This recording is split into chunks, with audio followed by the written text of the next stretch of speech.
Welcome to the Den, the Dark Entertainment Network. I am the Gothic Rose, and this is a channel where the news meets conspiracy theories. It makes babies in my brain, and it comes out my mouth.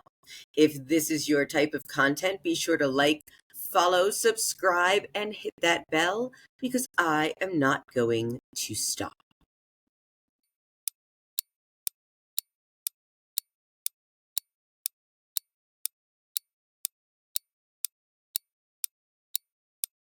Hello again, dear fiends of the Den. We are back, and let me just tell you, I am turning into the real life Morticia Adams because I just purchased belladonna seeds. I have a very safe place to grow the plant. You can check that out in my shorts, but this is what it's becoming: more and more goth and strange objects that I have been collecting. So, this is who I am.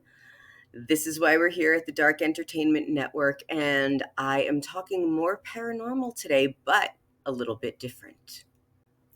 I want to know your stories. I want to know your paranormal, your UFO sightings, the scariest thing that ever happened to you. Did you live in a haunted house? Do you live in a haunted house now? Do you like haunted objects? Horror movies? Modern? Classic? Let's talk about it all. What is your draw to the dark side? Mine is that I grew up in my grandparents' haunted house, which sadly and just emotionally wrecked me. It has been demolished. And I don't know what happened to those demons in there, but they definitely unleashed something when they took that house down. This house, we all used to get pushed down the stairs, even my grandmother into her 80s, and she used to break a hip.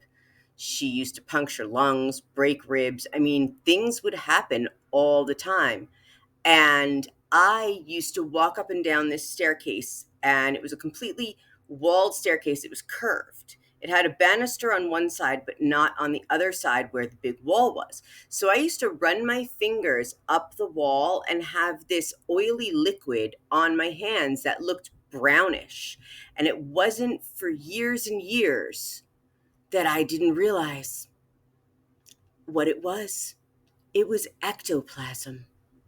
It's so weird because I can actually still feel it on my fingertips right now. I can smell the house when I talk about these memories. And I grew up with the sixth sense, you could call it. You could call it psychic powers, you could call it recognizing patterns, you could call it being able to interpret tarot cards with really incredible skill and knowledge. You could call it a lot of different things.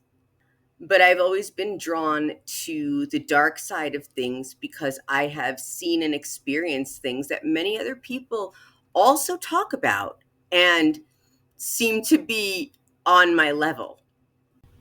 I've been reading tarot cards since I'm 18. I have the Heindel deck, which is a very esoteric deck of tarot cards. It deals with runes, it deals with Kabbalah, it deals with ancient Egypt, it deals with Native American symbols. It's very, very beautiful, north, south, east, and west. I do not own a Rider Waite deck of tarot cards. Everyone in the world does. I do not. For some reason, I have two decks of Thoth, which is funny because I purchased a mini deck, a couple of years back, and then I sent out for an intuitive deck, and I got the same deck I had. I was hoping for a different one, but that's what happened. I got the same deck twice. Maybe that's a sign, a symbol, something. Who knows? But I am looking for your stories. I'm looking to book guests for spooky season. I do have one guest patiently waiting for me to get to the Ed Wood portion of the haunted history of Hollywood. I did not forget you, girl.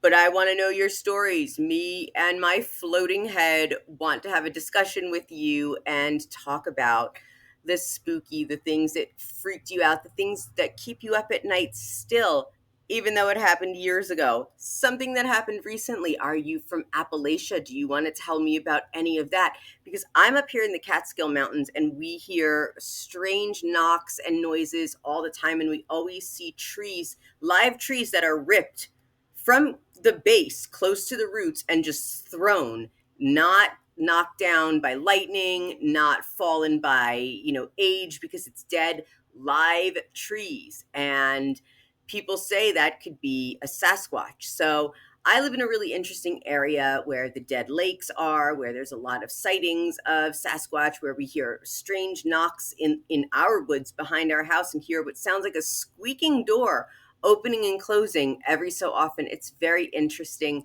So if you have stories like this is what I want you to do. If you've got something to say, send me an email at welcome to the den podcast at gmail.com.